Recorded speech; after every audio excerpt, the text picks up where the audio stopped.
Et à toutes, bienvenue au Transformation Day Paris. Merci d'accueillir sur scène Miguel Alava, directeur AWS.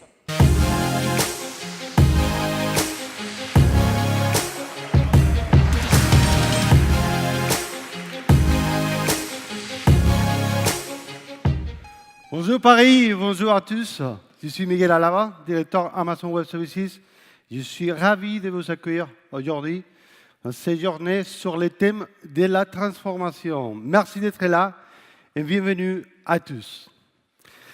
Alors, cet événement va vous donner l'opportunité de découvrir comment les entreprises françaises et globales adoptent le cloud, comment ils font face aux défis du monde digital avec les opportunités et les défis qui viennent avec. Chez AWS, nous sommes très conscients que la transformation numérique a des implications très particulières dans le monde de l'entreprise, avec des contraintes de sécurité, des contraintes réglementaires, des présences globales dans la plupart des cas, et aussi des legacy que vous avez accumulés depuis des années et des années de succès. Bien, j'espère que cet événement va vous donner l'opportunité de prendre cette information nécessaire afin que vous trouviez la place qui vous corresponde dans les nouveaux mondes digitaux. Et à différence des autres événements, cette conférence, c'est une conférence éducative.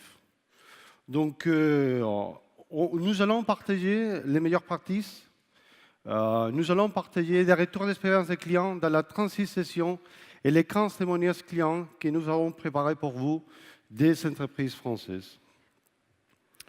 Ces besoins de partage, ces besoins d'apprendre, c'est une évidence partout dans le monde, mais c'est une évidence ici en France aussi. C'est pour cela que cet événement à Paris sera suivi des 4 événements en Provence que nous allons organiser ce mois ici. Le 14 novembre à Lyon, le 16 novembre à Toulouse, le 21 à Nantes et le 23 à Lille. Alors, tout cet événement pour parler de la transformation et plus concrètement de la transformation digitale. Une transition radicale et peut-être la transformation la plus importante que nous avons jamais vécue. Nous avons trop d'exemples aujourd'hui des acteurs digitaux et de comment le monde digital prend sa place aujourd'hui. C'est maintenant à nous de prendre des décisions. Et demain, dans tous les verticaux, dans toutes les industries, il y aura un leader, et ce leader sera un leader digital. Bien, face à ces enjeux, nous vous proposons de penser l'IT de manière différente. De ne pas passer du temps à s'en occuper des ressources qui n'ajoutent pas de la valeur. Avec des stratégies rigides, limitées, des cycles de changement très très longs, des pouvoirs de décision centralisés et loin des clients. Ces infrastructures, ces stratégies aujourd'hui ne répondent plus à vos besoins. Vous devez faire face à la concurrence dynamique et vous devez répondre aussi aux besoins de vos clients finaux qui changent en permanence. Au lieu de faire ça, nous vous proposons de mettre la lumière sur des stratégies évolutives et flexibles, sur des prises de décision qui sont beaucoup plus proches de vos clients finaux et pourtant décentralisées et plus proches des business. Nous vous proposons aussi des changements, des cycles de changements beaucoup plus courts. On ne parlait plus des années, on ne parlait plus des mois, on ne parlait plus des semaines, on ne parlait plus des jours, on ne parlait même pas des heures, on parlait des minutes. Et maintenant, vous avez les besoins de vous bénéficier d'une manière nativement de l'agilité et de l'innovation. Mais ce qui est important, c'est de se rendre compte que cette transition, ce n'est pas seulement une transition technologique. C'est aussi une décision stratégique de l'entreprise. Et c'est ça qui est fascinant, en fait. Il s'agit aussi de changer la manière de penser, il s'agit de changer la manière de travailler. Et c'est pour ça qu'aujourd'hui, nous avons parmi vous des profils très différents, des experts techniques et des décideurs business. Et cette décision stratégique, ça vient d'une évidence. C'est la conséquence d'une évidence que nous avons aujourd'hui dans le marché, et c'est que l'innovation en permanence, c'est indispensable. Bon, comme disait Jeff Bezos, le plus risqué, c'est de ne pas évoluer. Si on fait de rien faire, de ne rien faire, si on fait de ne pas changer, de ne pas s'adapter au tout qui se passe autour de nous. Et la transformation numérique aujourd'hui n'est plus une option. C'est pour ça en fait que des millions de sociétés ils ont déjà fait le choix d'adopter les clouds et d'adopter les clouds d'Amazon Web Services. On le voit dans les domaines des startups, où 2 millions de startups partout dans le monde utilisent les services d'Amazon Web Services pour créer de nouvelles chaînes de valeur. Bon, c'est le cas des entreprises que vous avez pu voir dans les vidéos, mais c'est le cas aussi de Airbnb, de Pinterest, de Slack, de plein de sociétés, comme je viens de dire, innovantes qui prennent sa place dans le monde digital aujourd'hui.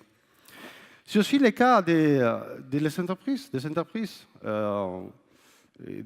toute taille, partout dans le monde, utilisent les clouds d'Amazon Web Services dans tous les cas d'usage imaginables. C'est le cas de General Electric, avec la migration de plus de 9000 applications. C'est le cas aussi d'Enel, une multinationale européenne, dans le domaine de la distribution de l'énergie, qui est en train de développer un nouveau business model avec Amazon Web Services. Mais c'est aussi le cas des sociétés comme Netflix. Nous pensons à Netflix comme une petite start-up, et la réalité, c'est que Netflix, aujourd'hui, c'est une entreprise globale, avec des contraintes de sécurité et de performance très exigeantes, et une entreprise dans le monde audiovisuel qui a franchi la barrière de 10 milliards de dollars de facturation de chiffre d'affaires annuel. Donc ce n'est plus une petite start-up, c'est vraiment une entreprise aujourd'hui. Et finalement, c'est le cas aussi des institutions importantes comme la NASA et comme UNICEF. C'est la confiance de nos clients qui nous a permis en fait de devenir une société de 18 milliards de dollars avec une croissance de 42% année après année. Et bon, dans cette transformation numérique, dans cette transformation digitale, nous avons tous un rôle à jouer. Et vous aussi, vous avez un rôle à jouer. Vous êtes les créateurs de demain. Moi, je dirais que vous êtes les créateurs d'aujourd'hui. Dans ce contexte, j'espère que cet événement va vous donner l'information nécessaire qui va vous permettre de prendre un rôle actif dans les transformations de vos entreprises. J'ai parlé beaucoup dans les implications de la transformation numérique, des implications globales aussi, globaux de la implication numérique, de la transformation numérique. Mais Amazon Web Services s'engage en France. Amazon Web Services adore la France. Et pour parler d'une manière plus précise des activités d'Amazon Web Services en France, j'aimerais bien inviter sur scène Boris Lecker. Merci à tous.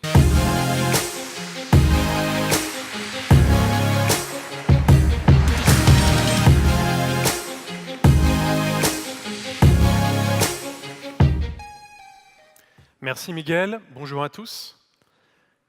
Et donc, AWS en France. Je vais vous faire une confidence. Les clients français sont arrivés avant les équipes françaises. Dès le lancement d'AWS en 2006, avec le modèle du self-service, les clients ont pu adopter la plateforme, démarrer, grandir et déployer à très large échelle sur les services AWS. Lorsque je suis arrivé en 2011, il y avait déjà de très nombreux clients. Des grandes entreprises, comme Schneider Electric, comme Lafarge-Holcim, Voyage SNCF, et également des startups, comme eSchool ou Kobojo, dans l'industrie du gaming. Depuis, le nombre de clients n'a cessé d'augmenter. Les entreprises de toute taille et de tout secteur ont adopté le cloud AWS.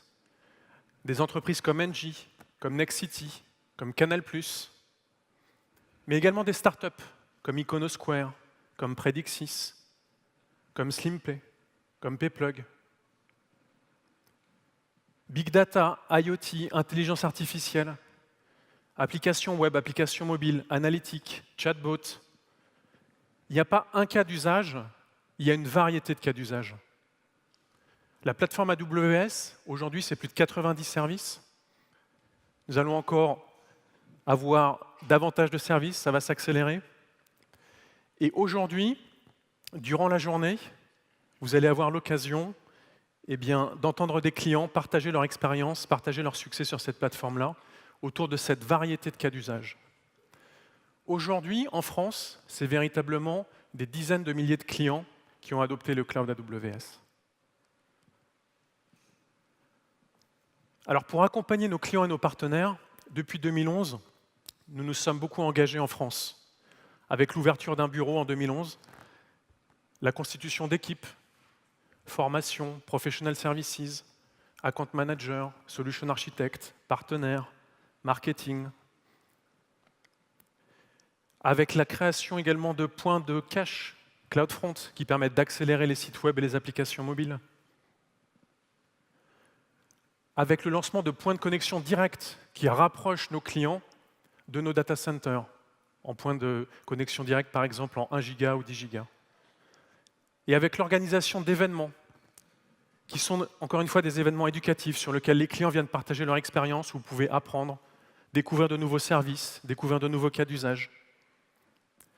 Et parfois, même assez souvent, quelqu'un dans la salle qui n'utilise pas encore les services AWS est tenté, suite à un témoignage client, suite à un succès qu'il a vu, de tester, d'adopter la plateforme, de démarrer ses projets.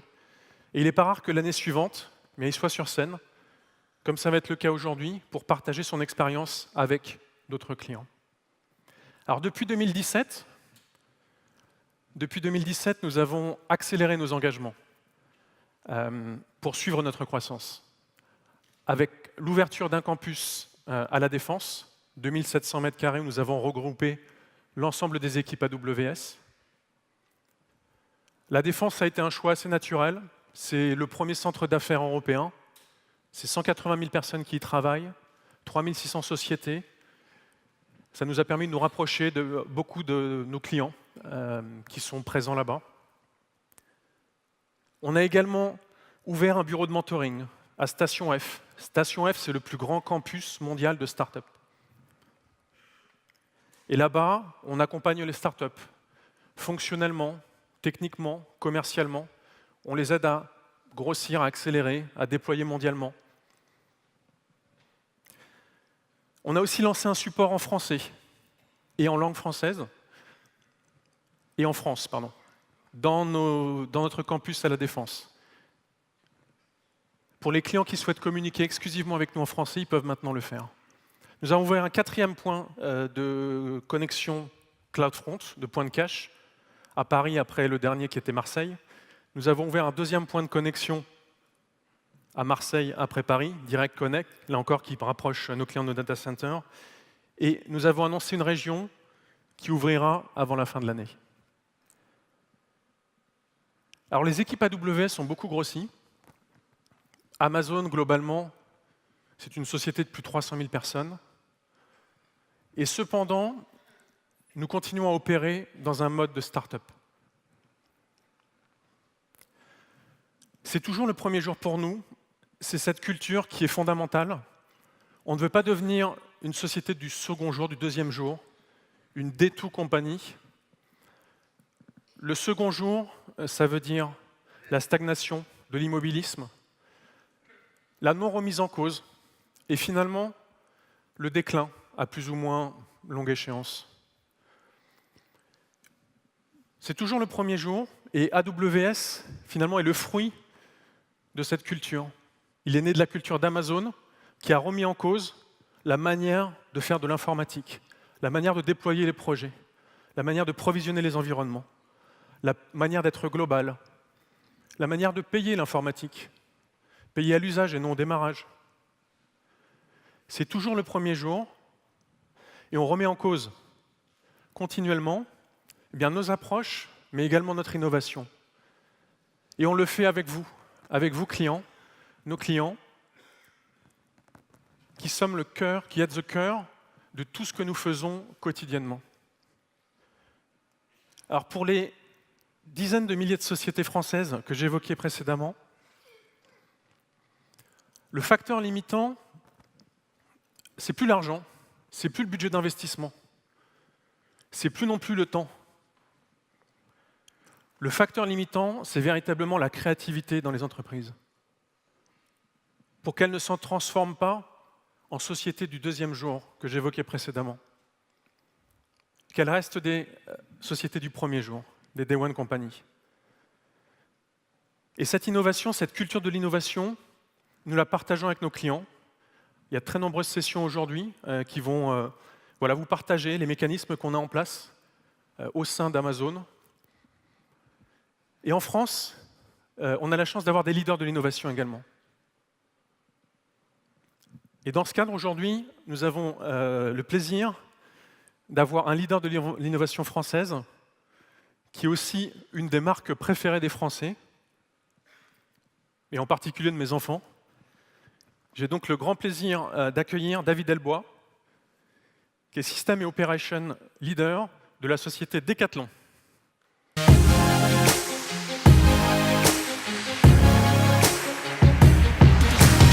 Merci.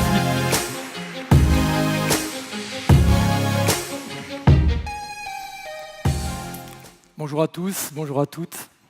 Pour commencer, je vous demanderai de bien vouloir être indulgent pour ma voix. Mon larynx n'a pas supporté l'arrivée brutale de l'hiver là-haut à Lille, dans le Grand Nord. Sinon, mon nom est David Delbois, je suis le leader d'une équipe système et plateforme chez Decathlon. Decathlon, vous le savez, c'est un concepteur et distributeur de produits sportifs avec un objectif qui est de rendre accessible au plus grand nombre les plaisirs et les bienfaits du sport. Pour ce faire, nous sommes aujourd'hui 100 000 personnes exerçant 350 métiers dans 1300 magasins, 35 pays, pour un chiffre d'affaires d'environ 10 milliards d'euros cette année. Decathlon IT, c'est 1000 personnes, dont 2 tiers en France, et 500 prestataires qui nous accompagnent au quotidien. Decathlon IT, c'est aussi un peu de cloud public. J'insiste sur le public, qui est pour nous la définition du cloud. Et je vous propose de remonter le temps pour revenir sur quelques éléments structurants de notre adoption du cloud public. Ça a commencé en 2012 avec quelques initiatives locales, ponctuelles, sur de l'hébergement web, du big data avec Redshift, le service Redshift, mais aussi et surtout un premier projet pionnier pour nous qui a été Pace. Alors Pace, c'est le nom interne de la solution, de l'application. C'est une application web qui est utilisée en usine, donc sur les pays de production, pour laquelle nous avions de gros soucis de performance liés à la latence, ou à la distance réseau entre donc, la France et les différents pays de production, soucis de disponibilité.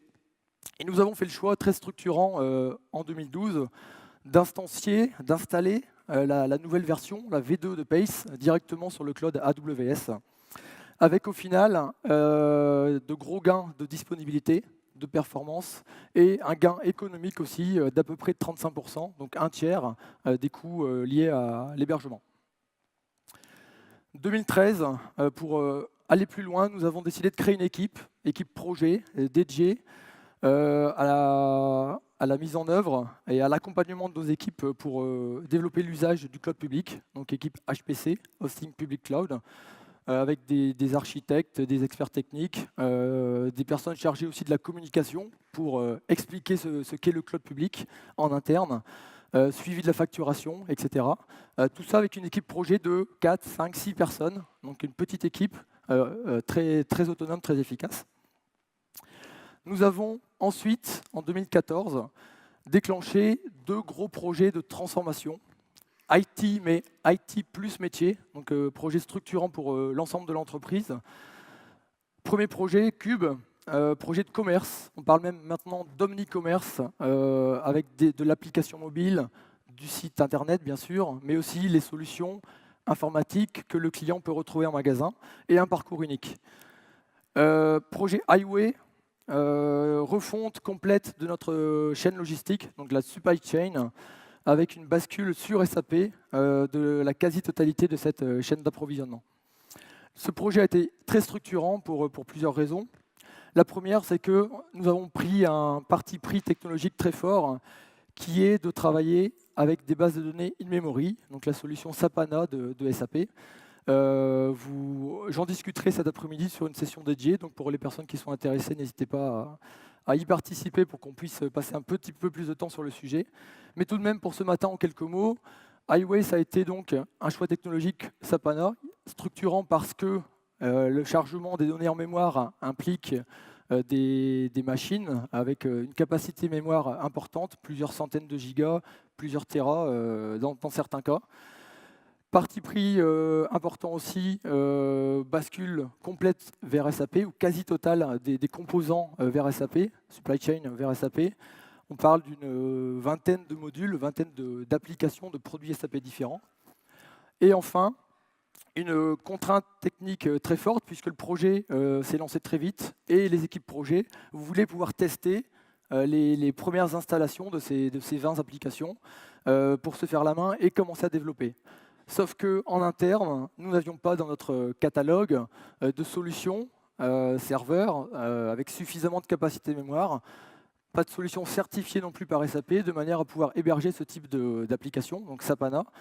On s'est donc tourné vers le marché et Amazon, AWS, était en avance de phase sur le marché et proposait déjà des machines capables d'héberger plusieurs centaines de gigas de données en mémoire, certifiées par SAP. Donc on a fait le choix très structurant, puisque c'est le cœur de notre activité, la supply, de travailler avec SAP. On a pu donc offrir les premières machines à nos utilisateurs projets en quelques jours ou quelques semaines. En parallèle, nous avons continué à référencer des machines en interne, puisque le projet nous demandait des machines dotées de plusieurs téras, ce qui n'était pas encore disponible chez AWS. Ce référencement a pris à peu près 6 mois. Ça s'est poursuivi. Et en parallèle, on a continué à travailler avec AWS pour leur remonter nos besoins et faire en sorte que l'offre puisse mûrir en termes de capacité. À partir de l'année dernière, nous avons consolidé notre organisation, donc de l'équipe HPC, pour nous renforcer et mieux accompagner cet usage croissant du cloud chez Decathlon. Nous avons aussi développé l'usage de services. Donc on parlait de C2, de S3, donc d'instances EC2, de stockage S3 avec les premiers projets. Nous sommes allés plus loin avec l'utilisation de services complémentaires, des bases de données managées avec RDS, du Kinesis, donc des flux de traitement, Lambda pour le lancement d'actions sur événements, etc., etc. Donc tout ça nécessitait de nous renforcer. Nous avons aussi validé une stratégie multifournisseur pour pouvoir répondre à certaines contraintes spécifiques. Au niveau technique, ça a impliqué des choses, et par exemple, un investissement sur des produits agnostiques comme Terraform, pour n'en citer qu'un. S'il fallait retenir 4 souvenirs de ce voyage vers le cloud, je citerai l'architecture, c'est un élément structurant. Nous avons mis en œuvre 4 versions de notre architecture réseau, par exemple. Nous en sommes à la 4e itération, alors que la littérature, les white papers, les best practices étaient disponibles sur le marché. Nous n'étions sans doute pas suffisamment matures. Peut-être qu'il aurait été intelligent d'investir plus pour aller plus rapidement vers la cible. Néanmoins, c'est aussi vertueux de monter en charge et de monter en compétence progressivement. Deuxième point, l'humain. On a parlé donc de l'équipe projet, de quelques personnes impliquées sur ces problématiques de cloud public, ou ce sujet de cloud public.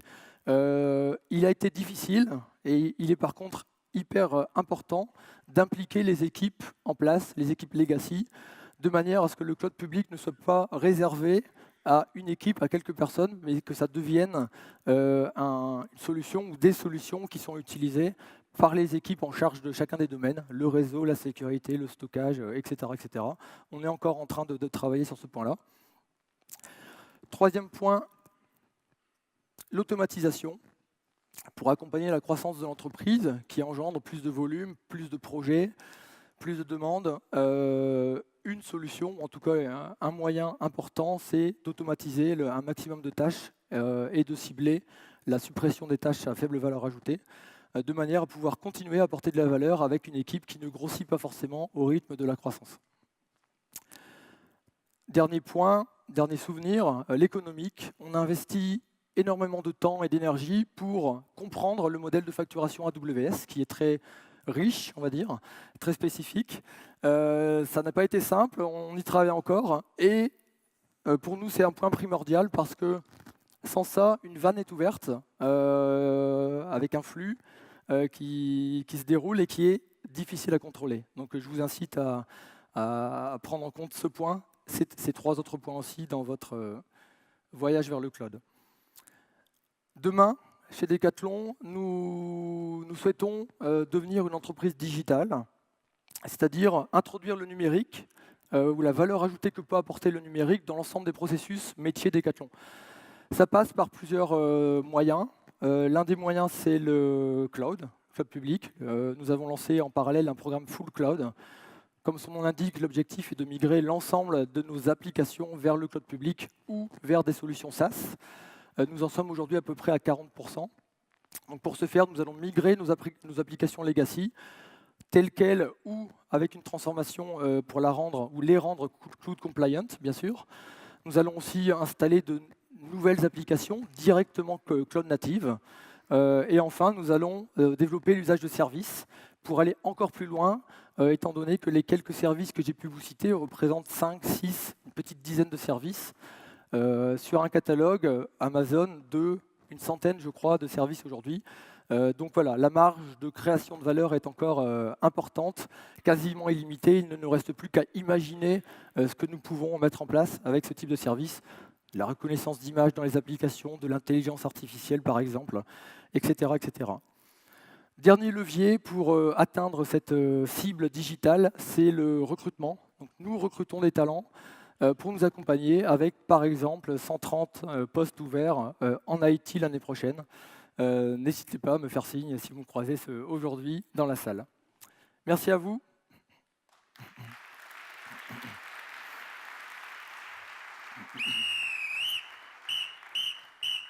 Meet the new builder. In the new age of rolling up your sleeves and getting your hands dirty. They're in labs, lofts, and war rooms, launching scrappy startups and reinventing big business. They see what doesn't exist, and they make it exist. They know the question isn't if, but when. They know the freedom to fail is the freedom to build, and they don't freak out when they run into a problem. These are the new builders, and we're the cloud that's obsessed with turning their dreams into realities. With the most capabilities, the most innovation, the most customers, and the most experience. We're the cloud that breaks down barriers. When others say no, we let builders say yes. Because we believe everything gets better when you let nothing stand in the builder's way. Amazon Web Services. Build on. Merci d'accueillir sur scène Adrian Cockcroft, VP Cloud Architecture Stratégie.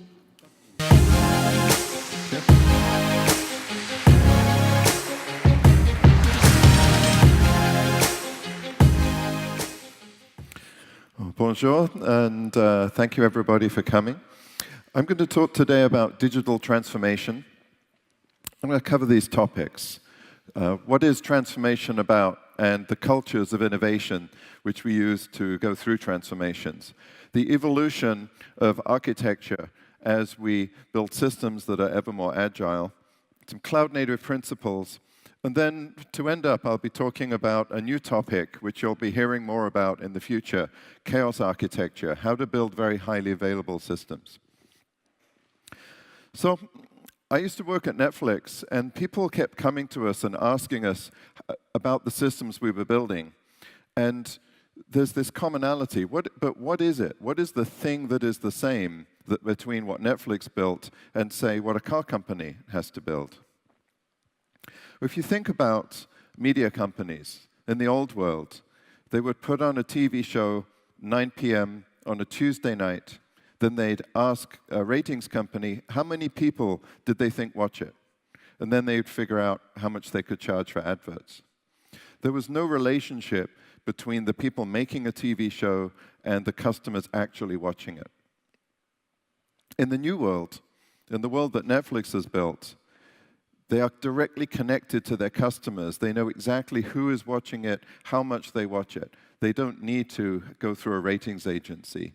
And they don't need to publish ratings. They're not trying to do adverts. It's a completely different approach, but it reaches all the way to the customer so they can optimize and measure the customer experience.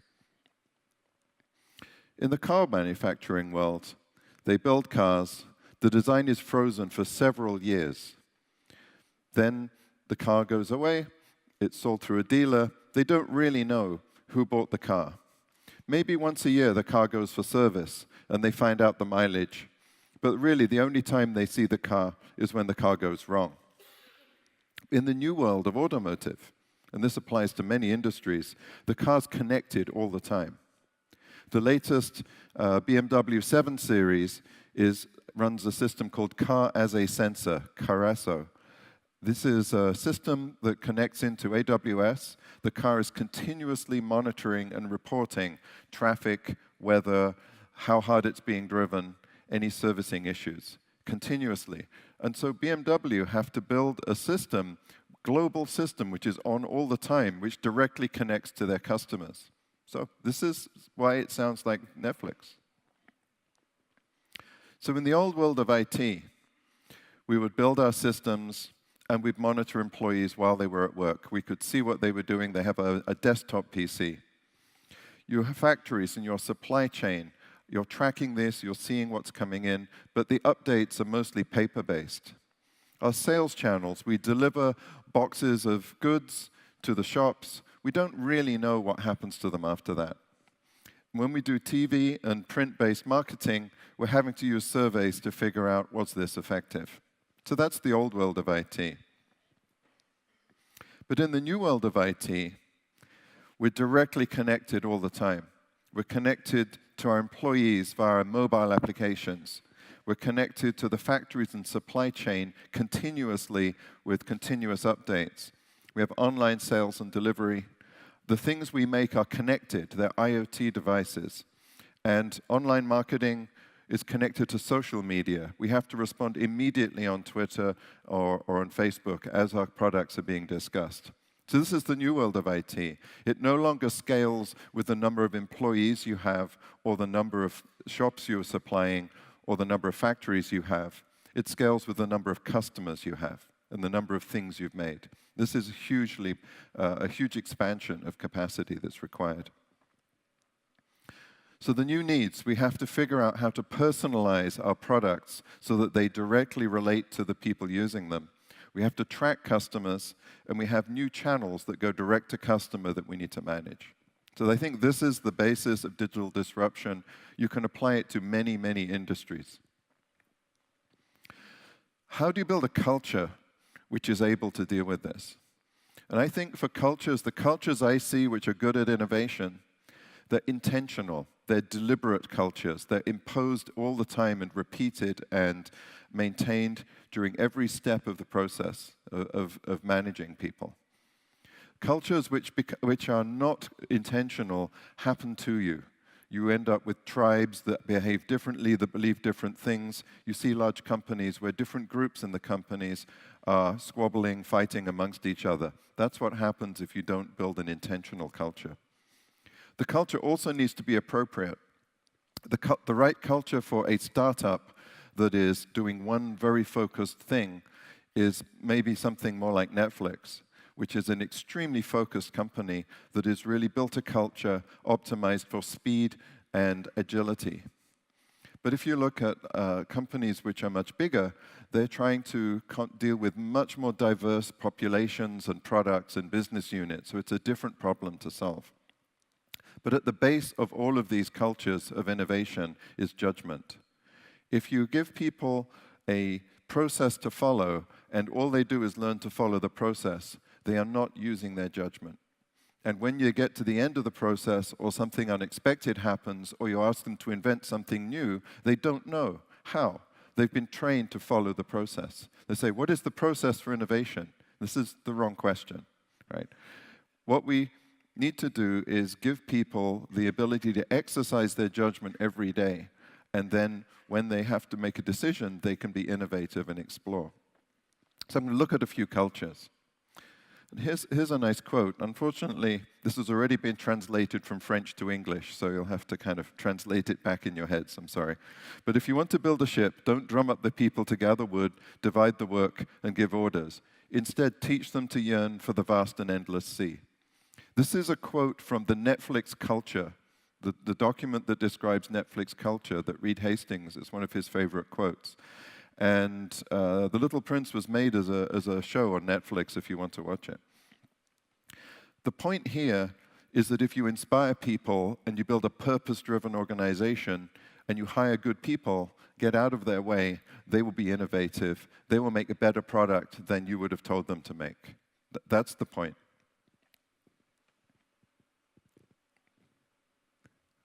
Oh, there we go. Here's another culture. Nordstrom have a very interesting culture. They have a deck that describes it, but they boil it down to one thing. Using good judgment in all situations is the core of their culture. If we look at this rule and apply it to the Netflix model, they have seven aspects to their culture, but freedom and responsibility is the main one. They give a lot of freedom to their employees, but they hold them responsible for the outcome of the decisions they made. You know that every time you decide something, and it's up to you to decide it, other people are going to look at what you did and say, was this a good decision? Are you using judgment correctly? If you don't seem to make good decisions, they will get rid of you. Right? They only want people in the company who can be trusted to have good judgment. And it's a very concentrated culture. Netflix tries to run like a sports team with all the best players, with everybody on their game. Right? That's the model they're building. They want to have the best players they can possibly find and build a team that will win every game. So that's a model for building a company that works, I think, for a very concentrated problem. And they operate in one site, and they're building a global TV channel and nothing else. If we look at the Amazon culture, this applies to AWS, but all of Amazon is really integrated in this one culture. Our top thing is customer obsession. And I could go to anybody, and Amazon now has over 540,000 employees around the world. It's a huge number. It's growing very rapidly. And how do we organize everybody in Amazon so that we can have a conversation about what matters? These are the principles that we use. These are the behaviors we want. I could go to anybody of those 540,000 people and start talking to them about customer obsession. They'd know exactly what I was talking about, and they'd bring up other points here. It's a very powerful unifying principle. When we hire people, we measure them against these principles. And when we bonus and promote people, we say, how are they applying these principles? And even if you're a great technical worker, if you don't fit this pattern, if you don't follow these principles, we won't hire you, we won't promote you. So it's very important. So this is very intentional, and it's built into the way that Amazon thinks. It's proved to work very well in building an innovative organization at huge scale that is working on a global basis in many, many businesses. So this, I think, is an interesting model to study if you're running a large enterprise. So now let's look at what's happening on a technology basis. A few years ago, we built lots of monolithic applications. Then we started building microservices, and now we're building functions. So I'll talk through why did this happen and how did we get there. So years ago, we built monolithic applications because that was really the only thing we could do. If we tried to split our applications up into two small pieces, it got too slow. The networks were slow. We were using XML and SOAP messages, which were very slow to process. And everything really was getting in our way to really get down to the service-oriented architecture that we wanted. However, starting about, say, 5 years ago, we had networks that were 10 gigabit instead of 1 gigabit, faster CPUs, more memory, and we were using more efficient ways to talk between them. This let us break things into fine-grained services where each service does one thing. And the important thing here is that when you get down to a service that does one thing, it's much easier to reason about, it's much easier to work with and test and replace. It gives you a lot more agility. But there's a lot more overhead with all this communication. I mean, you're sending messages all the time just to service, say, build the home page for a website. You might have something that looks like this. So in order for that to work, it has to be efficient underneath. And we are trading off the efficiency of all this communication to get the agility that we need to respond to the digital disruption that we're working through.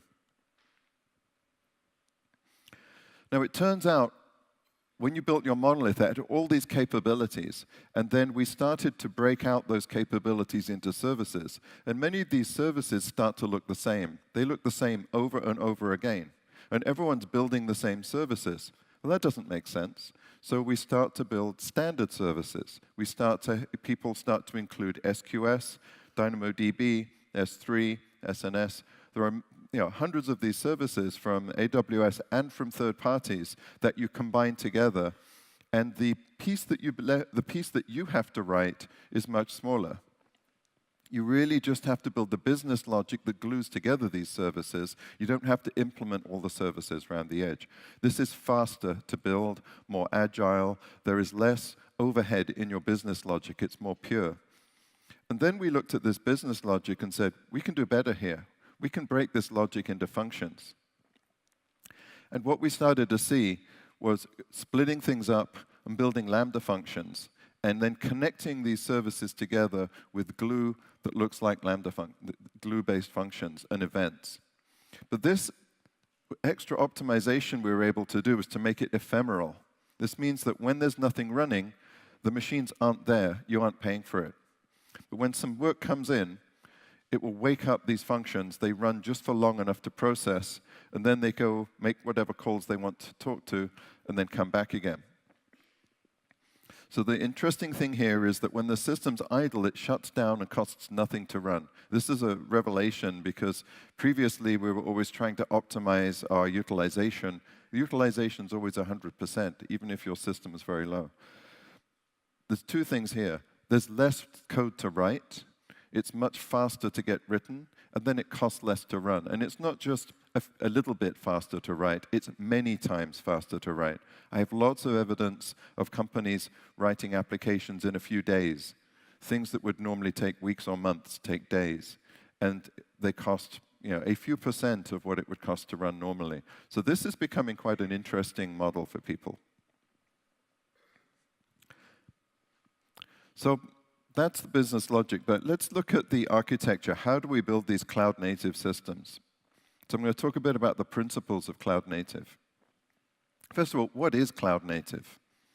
Well, let's look at what data center native used to look like. We forklift a pile of machines into a data center, and they sit there for years, and they get cobwebs. But what we really want to do is take those machines and move them up into the cloud. By the way, I don't write my own slides. I have a company that is very nice at making pictures of forklift trucks for me. The key thing here is you pay up front and depreciate over 3 years, or you pay a month later for the number of seconds you use. Hopefully you noticed about a little over 1 month ago, we changed from charging by the hour to charging by the second. So now you pay for the first minute for every instance you use, and then it's per second afterwards. So you don't need to sort of round things up. We're getting so many workloads that run in a short period of time that it makes sense to have a more fine-grained approach. So here's the first principle.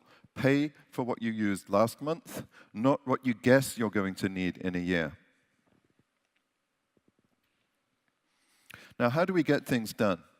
Instead of filing tickets and waiting for every step, what we'd rather do is make an API call, self-service, on demand, with no delays.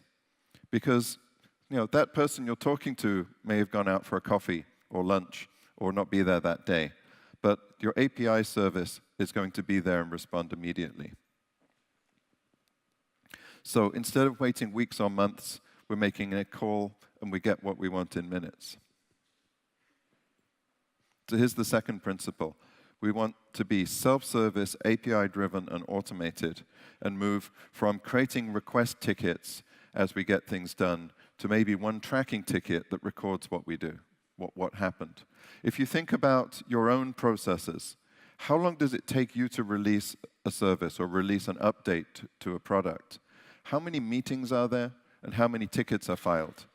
If you collect and write that down and say, okay, our current process has 3 meetings and 10 tickets in it, and we'd like that to be less, and we'll measure over time. Every time we take out a ticket or we simplify and remove a meeting, we're getting better time to value. And time to value is what we want to optimize for. We want to have the work that you do one day, we want it to reach the customer and be providing value as soon as possible, maybe one day later. Fully automated, automatic testing. Now, as we're deploying our systems, it used to be that we had to go build a data center, particularly if we wanted to build one in another country. But nowadays, it's just a drop down on a menu. There are services everywhere in the world. You can go build a globally distributed system to serve all of your customers wherever they are. And as we're building IoT devices, think of BMW.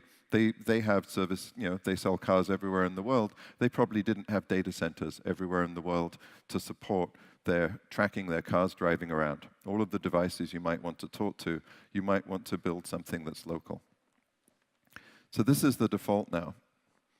We want instant, globally distributed deployments, and data are easy. You don't have to do anything special. Anybody can do this. If we look at how we build highly available environments, typical data center architecture, we'd have a primary in New York, a backup in Chicago. What we'd have on AWS is, say, a region in Virginia and another region in Ohio, and we'd connect them together. And there are 3 zones in each region. The way we build zones, we want them to be at least 10 kilometers apart, but no more than 100 kilometers apart. This is a very important characteristic. It means that anything that would happen to one building is very unlikely to happen to a building 10, 20, 30 kilometers away. Floods, fires, let's say we have a hurricane come through. Hurricanes are very popular this year for some reason. But what we want to do is have them far enough apart that physical disasters won't take out the whole thing, but close enough together that we can copy data synchronously across them and make all our writes go to all zones. That's why we need them to be reasonably close. If we look at the kind of data center model, where say you have a MySQL primary and secondary, if you just move that to the cloud by copying the data and copying your instance, then you end up with one instance cloud. This maybe is a quick way to do things, but it doesn't really give you the benefit. What we really want to do is copy the data to all 3 and copy our processing to all 3 zones. And if you use AWS Aurora, which is a hosted database service that we have, it'll distribute MySQL or Postgres automatically across all 3 zones. A very resilient system. And if there's a hurricane that comes and tries to flood one of our data centers, you won't be affected. You don't even have to switch to another region because the system automatically is keeping all your data safe. So this is an architectural principle that I think is quite important. Distribute over all the zones in a region by default. Now, elasticity. In a data center, it's hard to get high utilization. You need extra capacity in case there's peak traffic, but most of the time it's idle. And many applications, say applications that are for employees go home. Test environments, test people, they work 40, 50 hours a week, but that's a quarter of the number of hours in a week. What's the rest of the time in a week, the system's sitting idle. So it makes sense to only deploy things when they're ready, when they need to be used. It's really important to get high utilization in the cloud. You shouldn't have some machines sitting idle. You should turn them off. And what I think is that if you're targeting 10% utilization in the data center, if you charge 40% utilization in the cloud, then you need 1/4 as many machines on average, right? So if you have 4,000 machines in your data center, on average, that you would be able to service that workload with 1,000 machines in the cloud. But if you need 10,000 machines in the cloud for an hour, you can do it.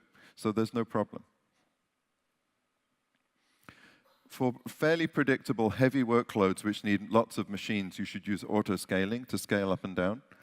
And for workloads which go down to using less than one machine, where it gets really down to idle, I think serverless is an extremely good way of dealing with this. So here's the principle. Turn it off when it's idle, many times higher utilization. This gives the best way of getting cost savings. And if you move your things to the cloud and you don't do this, you say, no, this isn't, we saved a little bit of money and we saved a lot of time, but the really big cost savings come from running utilization that is many times higher. Now, when you're building systems, the developer should use an automated build system. That should the build should then go through a canary test to see if this is good software and does it work well. And then maybe it goes to production, and there's a new version, but it's alongside the old version. And there may even be many older versions. This is an important principle. We don't update the software in place. We add new versions alongside the old software. And then if anything goes wrong, we can back out and switch to the old version immediately. It's a much better way of doing things, and it gives us a lot more agility. So this is the developer part of Cloud Native. Immutable code, automated builds, ephemeral instances, containers, and functions, and then these versioned deployment services. So here's all the principles. Should pay as you go afterwards, be self-service with no waiting, globally distributed by default, have cross-zone and region availability models, high utilization, turn things off, and use immutable code deployments. If you're doing these things, I think you have a good cloud-native architecture, which will be agile, it will scale well, it'll be highly available, and it'll give you a good business competitiveness in the digital transformation. And these principles remain constant as the practices evolve. Now I'm going to finish by talking about this new principle, cloud chaos architecture. And I'm going to talk about 4 layers, 2 teams, and an attitude. I'm going to explain what I mean here. The first layer, infrastructure and services. It's important, if you're trying to build a highly available system, to have no single point of failure. That's the most essential principle. If I have 2 ways to do something, if anything goes wrong with one, I can use the other. That's the principle. And we have lots of capabilities for doing that on AWS. So that's infrastructure. But when I'm trying to decide which way I should do something, I need to switch. I need to choose which of the 2 ways. So the next layer is the switching and interconnecting. Because if I want to have 2 ways to do something and 2 places to go to process something, I need to copy the data. I need to have data replication strategy. And then I need to route traffic so my customers are connected to the right places where their data is. And if there is an issue anywhere, then I need to reroute the customers to the different place. And once the issue goes away, I need to resynchronize the data and move the customers back. This is a platform layer, which is still, everyone sort of hand builds their own version of this. I think we need to have some better patterns here. The biggest problem with this layer is it's probably the least well-tested part of your system. Here's an example. How many of you have backup data centers? Most people have a data center. They have a primary data center. They have a backup data center, right? That's fairly common. It's good practice. How many people fail over to the backup data center regularly? It's kind of, a lot of people look quite embarrassed when I ask this question. It's very common to have one and have never failed over to it, or fail over so infrequently that if it ever happens, it's a huge pain and things break. So in the middle of an incident where you're trying to exercise your disaster recovery capability, you find all the bugs in your disaster recovery capability, which causes the problem to get much worse than if you hadn't even tried in the first place. There are many times we see huge outages triggered by a small problem that escalated. So testing this layer is really important. This switching layer needs to be more reliable than the layers underneath, not less reliable. So that's an interesting problem to solve. Next level up, applications. What does an application do if it receives an error or a slow response or the connections drop? Quite often they crash, they do the wrong thing. So if your application is a monolith, a huge complicated thing that does hundreds of operations, it's very hard to test all the combinations of what it needs to do.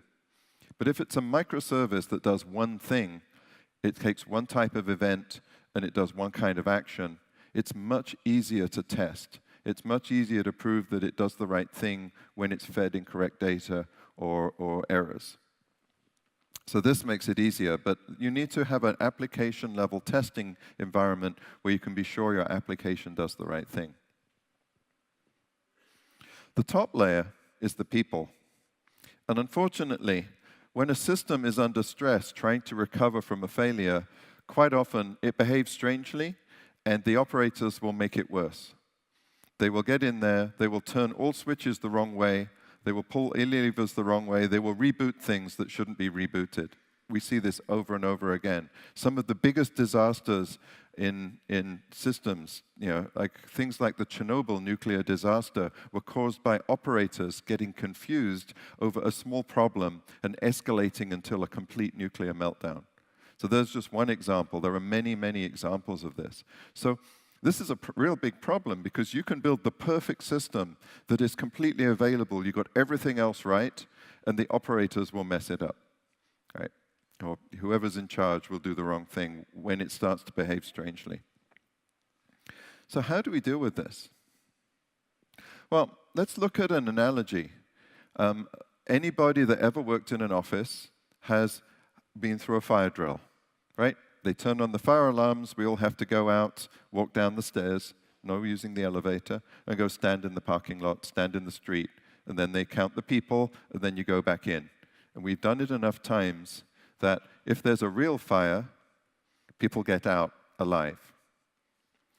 This is a really critical thing, because the fact that everyone's trained means the system behaves safely when there's a problem. So who runs the fire drill for IT?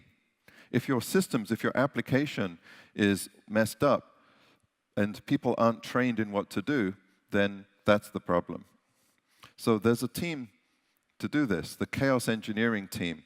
And there's a chaos engineering teams at quite a few companies now. Netflix have written a book you can get from O'Reilly that explains what they do. And Amazon Retail has a chaos engineering team. Other large companies have chaos engineering teams, but it's just starting to become a new thing. When you go, if you go to the AWS reInvent conference in a few weeks' time, there will be people from Netflix talking about this, and I think you'll start to hear more about this idea. So what are they doing? They're using tools to exercise all these levels. They run game days, which practice the people behaviors to keep a system working. They build software. Netflix open sources software like the Simian Army. They do failure injection. They built a chaos automation platform called CHAP. And there's even a company called Gremlin who builds software for automating all of these things as a product. This is a bit like the security red team. If you are building a highly secure environment, you need a team that's trying to break into your system. They're called the red team. And many companies now have these. You have your regular security team is trying to defend you, but you don't know if they're doing a good job unless you unless you have someone also trying to attack you. So think of chaos engineering team as the equivalent for availability. You have your operations team trying to keep the system up, and you have the chaos engineering team trying to break in. There's a bunch of tools the security teams use. They test the people by sending them emails, saying, please click on this link to train your employees not to click on links, things like that. So here's the architecture, 4 layers, 2 teams, and the attitude is break it to make it better. So that's what I have. I'm out of time. So we'd like to support your digital transformation. I've talked through these topics, and I'd like to say build on AWS. And it's been very nice to be here this week. And I'll be here for the rest of the day if people would like to have some more discussions. So thank you very much.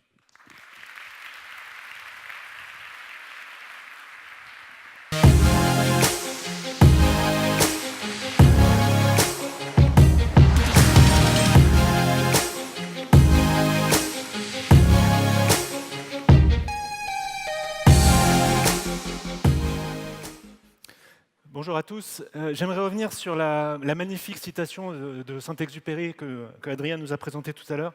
Je vais vous la faire en français.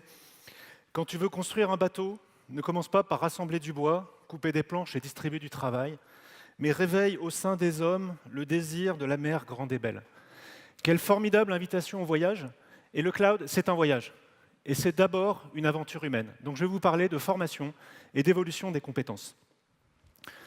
La formation, l'évolution des compétences est une formidable opportunité, à la fois pour vos organisations, pour votre entreprise, mais aussi à titre individuel. Déjà, pour votre entreprise, c'est d'être plus efficace, c'est d'apprendre à utiliser le cloud dans ce qu'il sait faire le mieux, dans tous ses bénéfices. C'est bien sûr être plus réactif et faciliter l'innovation, mais je vois de plus en plus des clients, ça va au-delà. C'est-à-dire, c'est transformer fondamentalement la DSI d'un centre de coût à un centre de valeur. Par exemple, Smatis. Smatis est une mutuelle de santé du sud de la France. Il y a 4 ans, ils ont migré la totalité de leur système d'information sur AWS, en partie pour des raisons réglementaires. Et depuis, ils ont innové, ils ont itéré, et aujourd'hui, ils ont pris la décision d'ouvrir leur système d'information, de le revendre en mode SaaS à d'autres mutuelles de santé. Donc vraiment, passer d'un centre de coût à un centre de valeur. Mais c'est vrai aussi à titre individuel, pour chacun d'entre vous. Le cloud est une formidable aventure pour apprendre des nouveautés, pour aussi continuer l'élan de votre carrière, bien sûr, devenir un référent cloud et aider le reste de l'organisation à innover. Quand je discute avec les équipes d'infrastructure de Veolia, il y a quelque chose qui me frappe, c'est qu'ils me disent « Avant, on n'était pas capable de répondre positivement à toutes les demandes du métier. Maintenant, avec le cloud, essentiellement, notre réponse, c'est oui. J'ai besoin d'un serveur supplémentaire ? Bien sûr. J'ai besoin d'une base de données avec plus de mémoire et je n'avais pas prévu. C'est pas grave. On le fait immédiatement, même si tout ça n'est pas prévu. Donc, pour vous accompagner, et vous avez compris, nous continuons notre investissement en France. Nous nous engageons aujourd'hui à former plus de 25 000 personnes gratuitement en France d'ici 2020. Quand je parle de formation, alors moi je m'occupe de l'équipe technique au sein d'AWS, c'est bien sûr des formations techniques. Parce qu'il y a un aspect technique dans le cloud. C'est des formations pour les développeurs, pour les exploitants, pour les architectes. Mais c'est au moins aussi important de former les autres populations, les gens du métier. Même les gens des achats, les gens du juridique, vos RH, formez la totalité de vos équipes. C'est absolument important d'avoir un vocabulaire commun, d'avoir aussi cette dynamique. Et je vais encore citer Veolia, donc Jean-Christophe Lessy le présentera tout à l'heure. C'est quelque chose qu'a fait Veolia et qui est un critère de succès qui est extrêmement important. Alors bien sûr, là, je vous parle des personnes au sein de vos entreprises, mais c'est aussi pour vous recruter les jeunes talents qui sortent d'école. Et donc, nous accompagnons également les universités, les écoles, pour que les talents de demain soient complètement opérationnels sur le cloud. Ça prend la forme de plusieurs programmes. Le premier, c'est AWS Educate. C'est un programme en self-service, donc toutes les écoles peuvent s'inscrire directement. Et ça donne accès à un portail, à du contenu, également à des crédits pour pouvoir essayer gratuitement le cloud. Et donc c'est ouvert à la fois aux enseignants et aux étudiants. Nous avons aujourd'hui plus de 1000 écoles dans le monde qui se sont inscrites, dont un certain nombre d'écoles et d'universités en France, comme le Data Science Tech Institute, alors DSTI en cours, c'est plus simple. C'est un petit peu mon coup de cœur, c'est une jeune institution qui forme exclusivement des data scientists. Et je pense qu'il y a dans la salle des gens qui recherchent effectivement des data scientists. Mais ce sont également des écoles comme l'école 42, l'école polytechnique, Supinfo, l'EPITA et beaucoup d'autres. D'ailleurs, dans cette salle, cet après-midi, nous allons organiser aussi une petite formation d'une demi-journée pour plus d'une centaine d'étudiants, justement pour les accompagner dans cette nouvelle aventure qu'est le cloud. Pour certaines écoles et universités, c'est aller un cran plus loin. Ça s'appelle AWS Academy. C'est former les enseignants de ces écoles à devenir eux-mêmes formateurs AWS. Un des éléments et un des objectifs qu'ils recherchent, c'est que les étudiants en sortie d'école soient certifiés AWS. Et si vous regardez un petit peu le marché du travail, un étudiant qui sort d'école certifié AWS, généralement a un petit peu l'embarras du choix pour son premier poste. Au-delà des écoles, au-delà des étudiants, vous êtes tous concernés et vos collaborateurs également, donc l'ensemble des personnes, sur des formations qui s'appellent les Awesome Days. Si vous n'avez pas déjà assisté, je vous invite à y aller. C'est une formation d'une journée, gratuite, qui est un bon moyen pour démarrer sur le cloud. Comme ça, vous avez tous les premiers éléments pour démarrer absolument en confiance. Ça a lieu une fois par mois. Généralement, c'est le dernier vendredi de chaque mois, à Paris et également en province. Donc la prochaine date, c'est le 24 novembre. Donc c'est très simple, pour vous inscrire, allez en ligne et nous serons heureux de vous accueillir. Maintenant, si vous voulez approfondir des sujets, nous avons aussi toute une série de webinaires sur des sujets comme l'intelligence artificielle, comme le big data, comme la sécurité. Beaucoup de sujets, donc, en particulier les mardis du cloud. Je vous invite vraiment à regarder toute cette série. Vous pouvez regarder directement sur YouTube les anciennes sessions. Et je vous invite aussi à nous parler pour savoir quels sont les prochains sujets qui vous intéressent. Votre feedback est important, ça nous aide à construire justement l'ordre du jour des prochaines sessions. Bien sûr, donc là j'ai parlé des experts AWS qui vous parlent et qui vous permettent d'acquérir des nouvelles compétences, mais c'est aussi échanger avec l'ensemble des autres clients qui ont déjà fait ce voyage ou de partenaires qui ont également acquis un certain nombre de compétences.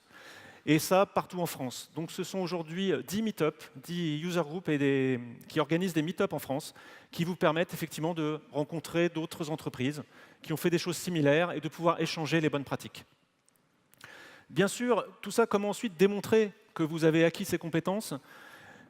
Nous avons un programme de certification. Ça démarre par le niveau associate, avec 3 séries, c'est architecte, développeur, SysOps. Pour démontrer un niveau de maturité, de maîtrise encore supérieur, il y a un niveau professionnel. Et nous ajoutons progressivement aussi des spécialités. Aujourd'hui, le big data, le réseau, et également d'autres spécialités qui vont venir. Donc ça, c'est important pour valoriser vos compétences. C'est important aussi quand vous faites appel à des partenaires. Si vous faites appel à des partenaires AWS, je vous invite à leur demander quels sont leurs niveaux de certification et en particulier combien de collaborateurs ils ont à chacun des niveaux de certification. Ça vous donnera un très bon indicateur de la maturité de ces partenaires. Donc, merci à vous. Donc, sur la formation, c'est vraiment important. Et j'invite sur scène Jean-Christophe Lessy de Veolia, qui en parlera encore beaucoup mieux que moi et de beaucoup d'autres choses. Donc, Jean-Christophe, qui est Senior Vice President, groupe CIO de Veolia. Merci.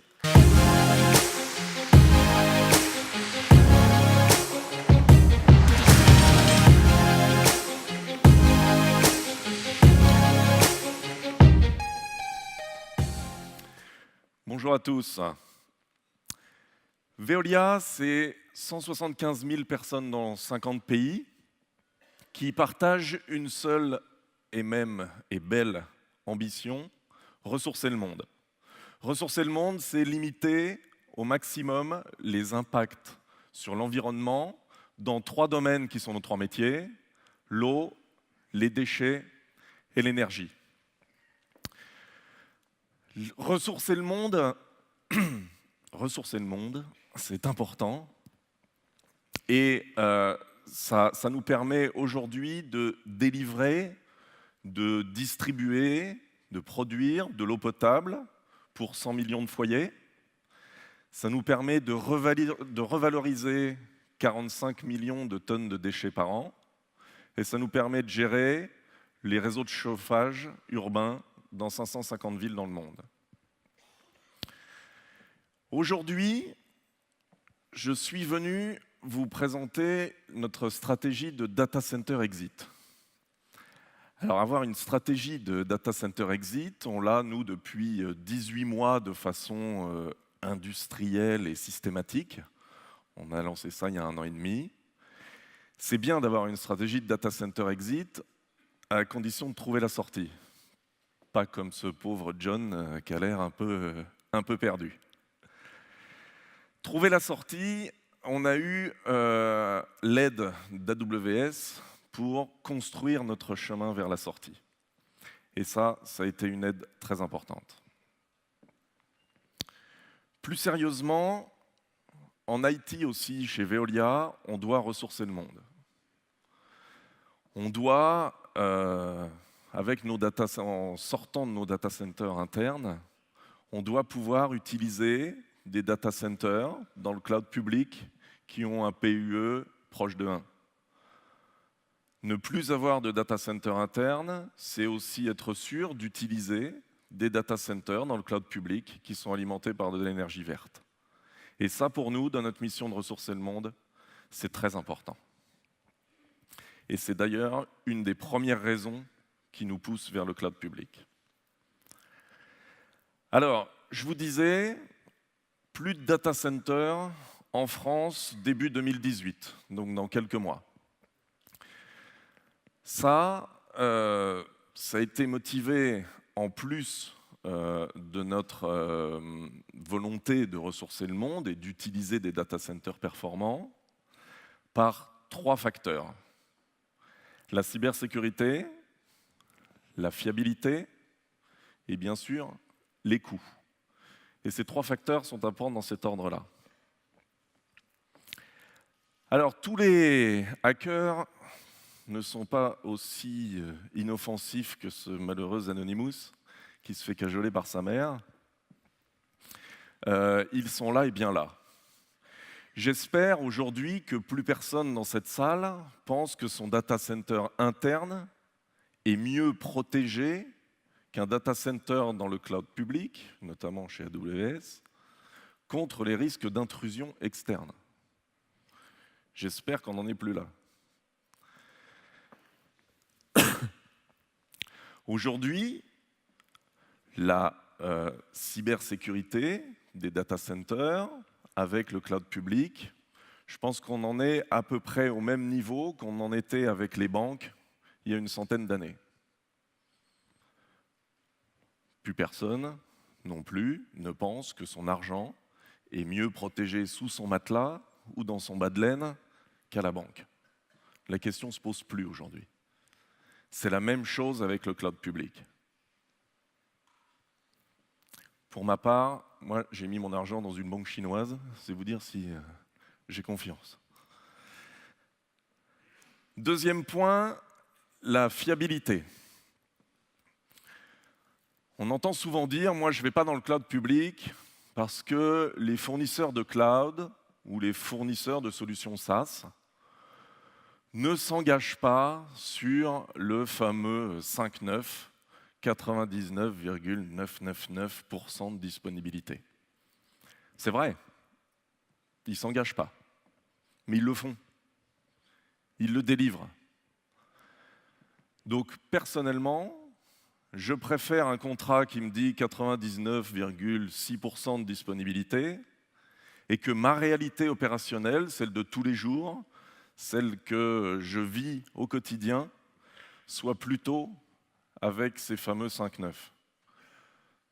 Donc aujourd'hui, avec un data center interne, j'ai plutôt l'inverse. On me promet du 5.9 et j'ai du 9,5. Donc vive le cloud public là-dessus. Troisième élément, les coûts.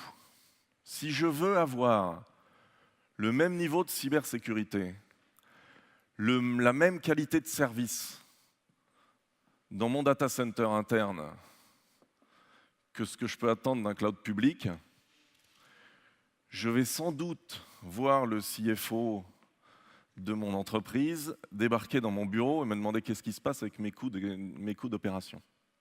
Pourquoi ils augmentent? Je ne peux pas lutter.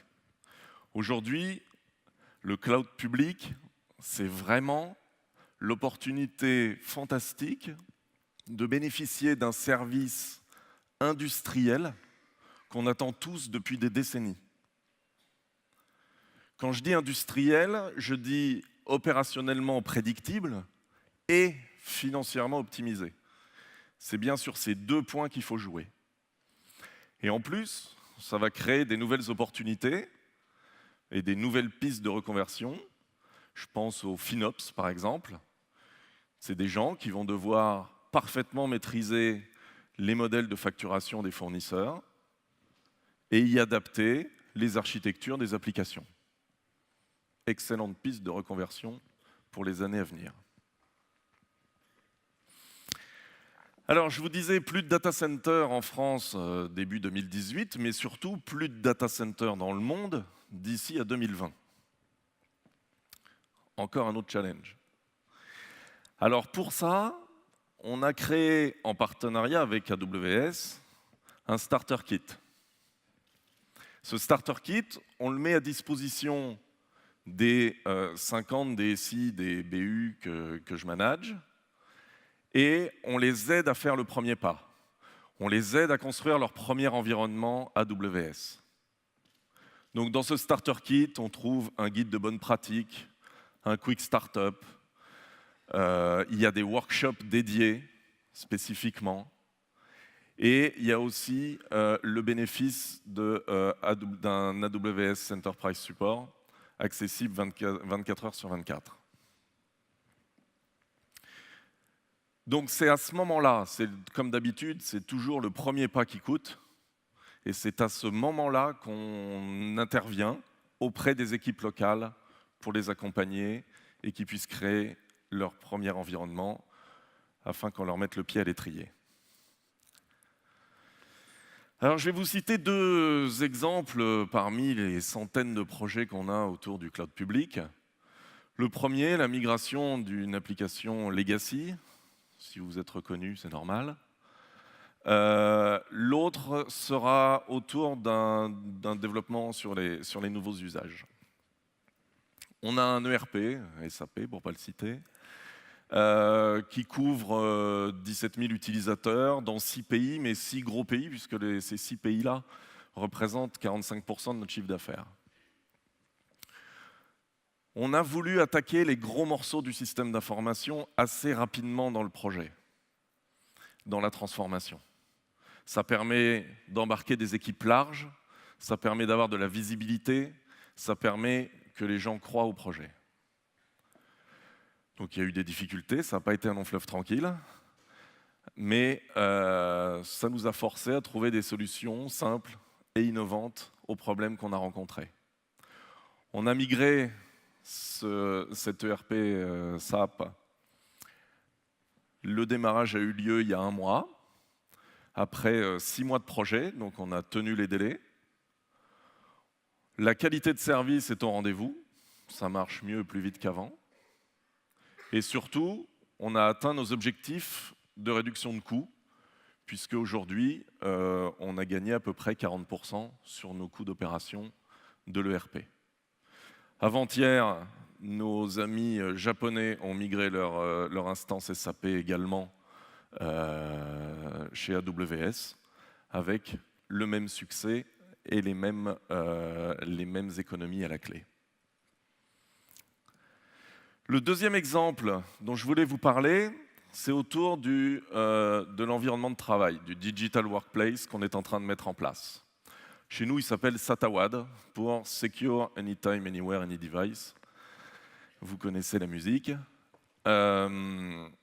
C'est un environnement de travail où on souhaite bénéficier à la fois d'une suite bureautique vraiment collaborative, vraiment en temps réel, et que l'intégralité du système d'information soit accessible à travers un navigateur web. Ça, aujourd'hui, donc tout employé Veolia va pouvoir effectuer son travail quotidien avec G Suite, Chrome et un Chromebook. Donc ça aussi, c'est un gros challenge. Pour nous accompagner dans cette démarche et pour accélérer les choses, il a fallu qu'on trouve un outil qui puisse nous permettre de streamer les applications qui sont toujours en client lourd. Et pour ça, on s'appuie sur Amazon AppStream, qui nous permet d'accélérer la transformation, d'accélérer le déploiement et de ne pas attendre d'avoir tout webisé le système d'information avant de pouvoir déployer un poste de travail digne de ce nom. Alors pour finir, je voudrais juste citer 3 ingrédients clés qui nous ont permis cette réussite. D'abord, une vision ambitieuse. On fait les choses, on ne demande pas l'autorisation. Arriver au COMEX avec un projet « je bascule tout dans le cloud », ça fait peur. On le fait, on discute après. C'est bien mieux. L'ambition, elle doit être aussi rapide. Le problème de ces projets-là, c'est qu'on est toujours dans un entre-deux avec, et on en a déjà parlé avant, un système complexe, lent à faire évoluer, et puis des choses qui se mettent en place de façon beaucoup plus rapide, innovante, agile. Et cet entre-deux, là, il est compliqué à gérer, donc il faut le réduire au maximum. Donc nous, on a décidé d'aller vite. Et ça marche. Ça, c'est important. Le deuxième ingrédient, c'est évidemment la formation. On a beaucoup investi dans la formation. On a formé des centaines de gens.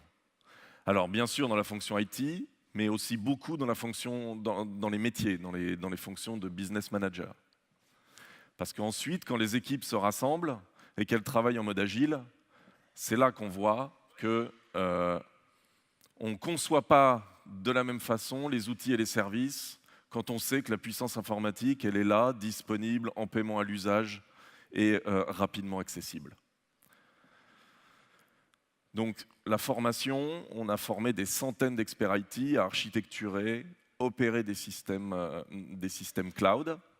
Ça nous a construit notre vivier de compétences, bien sûr, mais ça a aussi permis aux équipes de prendre conscience de tout leur potentiel de développement et de comprendre leur place, la place qu'ils ont dans ce nouveau monde du cloud public. Enfin, troisième et dernier ingrédient, la posture. La DSI de Veolia doit être le Digital Business Partner. Et elle est le Digital Business Partner. Le cloud, ça nous permet de passer beaucoup plus de temps avec nos clients, à comprendre leurs enjeux, à leur montrer ce que la technique peut leur apporter. Et ça, c'est fondamental. Et aujourd'hui, on construit beaucoup mieux les choses, beaucoup plus vite, et beaucoup plus efficacement. Alors pour conclure, c'est vrai que chez Veolia, de plus en plus, la valeur ajoutée, elle se fait au travers d'actifs digitaux. Veolia est un gros opérateur mondial d'IoT. On gère plus de 10 millions d'objets connectés. Et cet énorme réservoir de données, on doit l'exploiter au maximum. Et aujourd'hui, pour exploiter cet énorme réservoir au maximum, on ne sait pas le faire sans le cloud. On ne sait pas faire sans toute la puissance de calcul, on ne sait pas le faire sans toute la puissance les capacités de stockage. Donc le cloud public, et notamment AWS, c'est fondamental pour réussir à exploiter tout ce réservoir de données. Et aujourd'hui, j'ai le plaisir de dire que, effectivement, nos solutions, les solutions qu'on met à disposition de nos clients, elles sont beaucoup plus efficaces, elles sont beaucoup plus respectueuses de l'environnement et surtout, elles sont beaucoup plus simples à utiliser. Je vous remercie.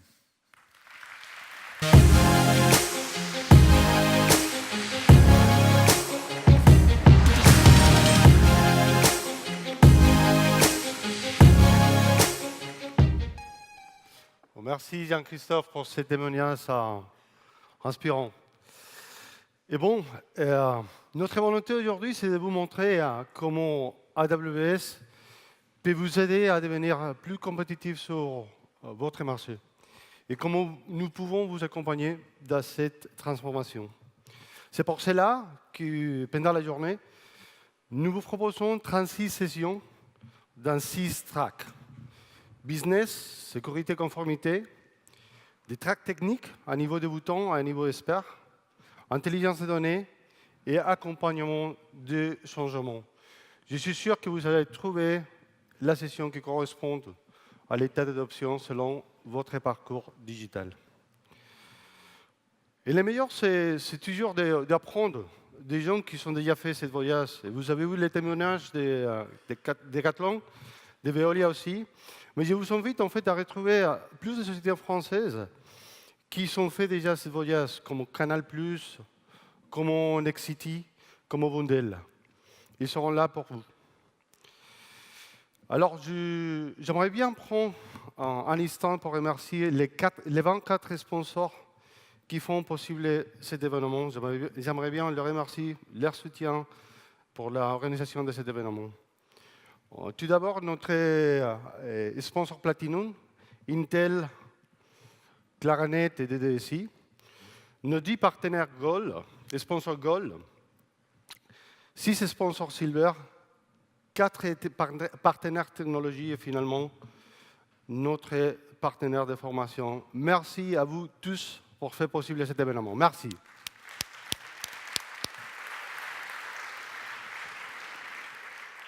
Alors, on arrive à la fin de cette keynote. Et avant de vous laisser avec un petit vidéo, il me reste que vous remercier encore une fois pour votre présence aujourd'hui. Vous souhaitez un super événement. Et n'oubliez pas ce que je disais dans l'introduction. Vous êtes les créateurs d'aujourd'hui pour changer le monde de demain. Merci à tous. Nous vivons dans un monde insensé et imprévisible. N'est-ce pas fascinant ? Vos ventes peuvent s'enflammer en une nuit. Une idée griffonnée sur une serviette de table peut changer le monde. Une maladie incurable peut trouver son traitement. Il y a tellement de découvertes, auparavant impossibles, qui sont réalisables aujourd'hui. Avec l'aide d'AWS et des technologies Intel, vous serez prêt à tout affronter. Prêt à décoder le génome humain. Prêt à guérir une maladie rare. Prêt à partir à la découverte d'une nouvelle planète. Prêt à apprendre une nouvelle langue. Tout cela grâce à AWS et aux technologies Intel. Car les ingénieurs d'AWS et d'Intel travaillent ensemble depuis plus de 10 ans déjà. Car vous avez les services AWS les plus innovants et les plus puissants à portée de main. C'est ça, le pouvoir d'AWS et d'Intel.